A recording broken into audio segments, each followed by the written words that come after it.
달콤한 말씀, 행복한 하루. 9월 1일 금요일 본문은 열왕기상 1장 1절에서 10절까지의 말씀입니다. 다윗 왕이 나이가 많아 늙으니 이불을 덮어도 따뜻하지 아니한지라.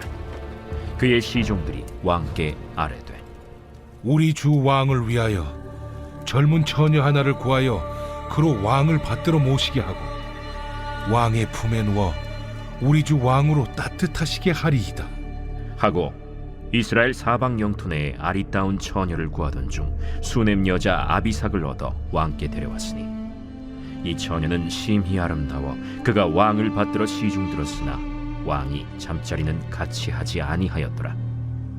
그때 핫기세 아들 아도니아가 스스로 높여서 이르기를 내가 왕이 되리라 하고 자기를 위하여 병거와 기병과 호위병 50명을 준비하니 그는 압살롬 다음에 태어난 자요 용모가 심히 준수한 자라. 그의 아버지가 내가 어찌하여 그리 하였느냐고 하는 말로 한 번도 그를 섭섭하게 한 일이 없었더라. 아도니아가 스루야의 아들 요압과 제사장 아비아달과 모이하니 그들이 따르고 도우나 제사장 사독과 여호야다의 아들 브나야와 선지자 나단과 시므이와 레이와 다윗의 용사들은 아도니아와 같이 하지 아니하였더라. 아도니아가 에누로겔 근방 소헬렛 바위 곁에서 양과 소와 살찐 송아지를 잡고 왕자 곧 자기의 모든 동생과 왕의 신하된 유다 모든 사람을 다 청하였으나 선지자 나단과 브나야와 용사들과 자기 동생 솔로몬은 청하지 아니하였더라. 오늘부터는 열왕기상 말씀을 묵상하게 됩니다. 열왕기는 왕들을 열거한 기록이라는 뜻입니다. 즉 이스라엘과 유다 왕들의 통치와 행적을 기록한 책입니다. 구체적으로는 다윗 왕의 통치 마렵부터 여호야긴 왕이 감옥에서 풀려나는 때까지 4세기에 걸쳐 이스라엘의 통일 왕국 및 분열 왕국의 과정과 분열된 두 국가의 왕들의 이야기를 신학적 관점에서 조망한 책입니다. 다시 말해 열왕기는 왜 하나님의 언약 백성인 이스라엘이 북이스라엘과 남유다로 분열되었는가? 그리고 왜 북이스라엘과 남유다는 각각 멸망하게 되었는가? 라는 질문에 답하기 위해 기록된 책입니다. 열왕기가 시작되는 오늘 본문은 다윗 왕의 말년의 모습과 다윗의 넷째 아들인 아도니아의 영모를 기록하고 있습니다. 먼저 1절부터 4절까지는 나이 들어 기력이 쇠약해진 말년의 다윗을 보여줍니다. 이불을 덮어도 더 이상 몸의 온기를 보존하지 못할 만큼 그야말로 노쇠한 다윗의 모습입니다. 그래서 다윗의 신하들은 이스라엘 백성 가운데 젊고 아리따운 처녀 아비삭을 왕에게 데려와 왕을 시중들게 합니다. 즉 거동이 불편한 왕을 옆에서 간호하며 잔심부름을 할 뿐 아니라 왕의 품에 누워 왕을 따뜻하게 하는 일을 하게 한 것입니다. 말하자면 여인의 온기로 다윗의 체온을 높이고 기력을 되찾게 하려는 치료의 일환이며 육체적 관계도 암시되어 있었습니다. 하지만 다윗 왕은 아비삭과 잠자리를 같이 하지 않았는데 다윗의 동침을 원치 않았거나 육체적으로 불가했을 수 있습니다. 아무튼 다윗은 기력을 회복하여 정무에 복귀할 수 있을 정도의 상태가 아니었던 것입니다. 5절부터 10절은 바로 이런 상황에서 다윗 왕의 넷째 아들인 아도니아가 일으킨 영모를 기록하고 있습니다. 아도니아는 스스로 자신을 높여 내가 왕이 되리라 결심하고 자신이 타고 다니는 병거를 마련했을 뿐 아니라 기병과 호위병 50명을 데리고 다녔습니다. 이것은 자신이 마치 왕의 후계자인 것처럼 행세하고 다닌 것입니다. 성을 출입할 때 왕과 같은 행차로 백성들에게 호감과 지지를 사려고 한 행동입니다. 그리고 아도니아는 군사 지도자인 요압과 종교 지도자인 제사장 아비아다를 자기 편으로 끌어들여 그들과 영모를 모의했습니다. 하지만 제사장 사독과 분하야와 선지자 나단 등은 아도니아와 같이 하지 않았습니다. 한편 아도니아는 다윗 궁에서 남쪽 800m의 에느로겔샘 근처에서 이스라엘의 왕자들과 자신의 추종자들 그리고 유다 사람들을 초대하여 잔치를 열었는데 솔로몬과 측근들은 그 초대에서 제외되었습니다. 이것은 아도니아와 그의 무리가 솔로몬이 가장 유력한 왕위 계승자임을 이미 알고 있었던 것으로 짐작하게 하는 부분입니다. 자, 그러면 이런 오늘 본문의 이야기에서 우리가 묵상하고 또 적용할 점은 무엇일까요? 우선 말년에 노쇠한 다윗의 모습을 통해 우리가 두 가지를 배울 수 있습니다. 첫째는 육체를 가지고 살아가는 피조물 인간의 유한함과 한계를 생각하게 됩니다. 사무엘상 16장에 이새의 아들로 등장한 다윗은 빛이 붉고 눈이 빼어나고 얼굴이 아름답던 소년의 모습이었습니다. 하지만 오늘 본문에서 우리는 몸이 시려 견디기 어려운 노인의 모습을 보게 됩니다. 천하의 거인 골리앗을 무너뜨린 용맹한 장수가 이제 자기 몸 하나 건사하지 못하고 있는 모습을 보게 됩니다. 이게 인생입니다. 다윗이 어떤 인물입니까?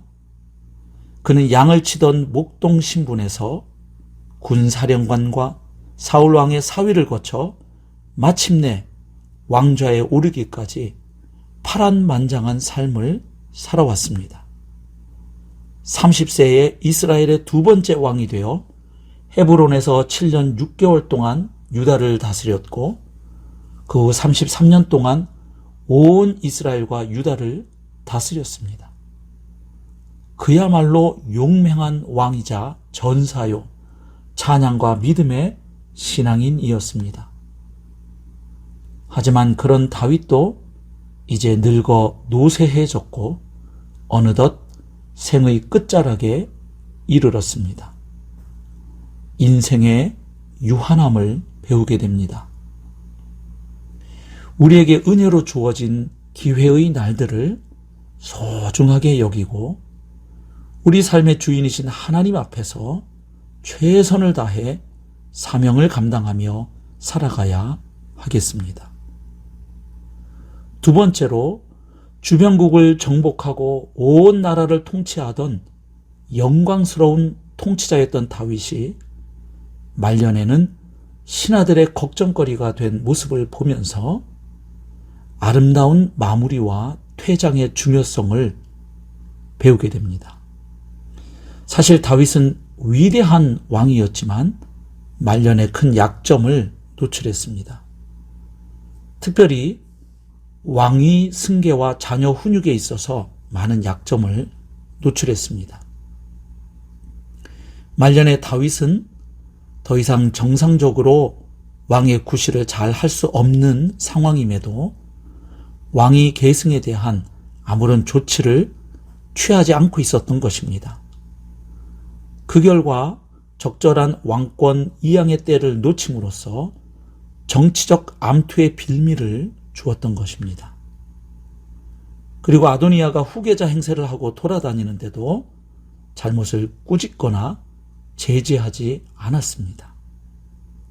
사실 다윗은 그 전에 첫째 아들 암논이 다말을 강간했을 때나 셋째 아들 압살롬이 암논을 죽였을 때에도 비록 아들들의 행동에 대해서 노하고 슬퍼했지만 그들의 잘못을 꾸짖거나 분란을 해결하지는 않았습니다. 그리고 압살롬의 반역 이후에 충분히 후계자 문제로 모의와 다툼이 또 있을 것으로 예상할 수 있음에도 그 일을 회피했던 것입니다. 잘못된 패턴이 반복된 것을 볼 수 있습니다.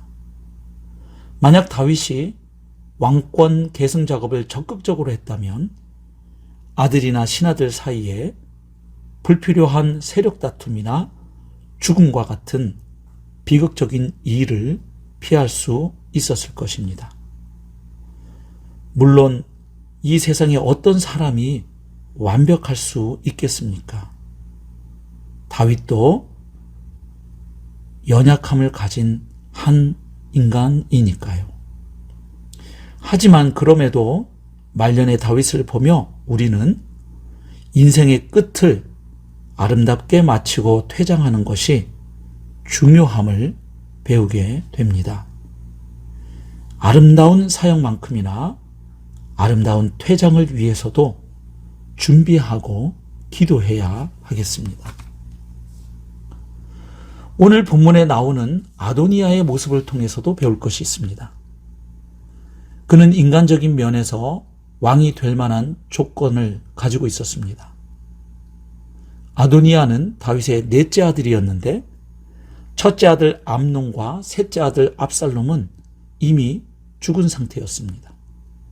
그리고 둘째 아들 길르압은 이름 외에 언급된 적이 없는 것으로 보아 역시 죽은 것으로 추정됩니다.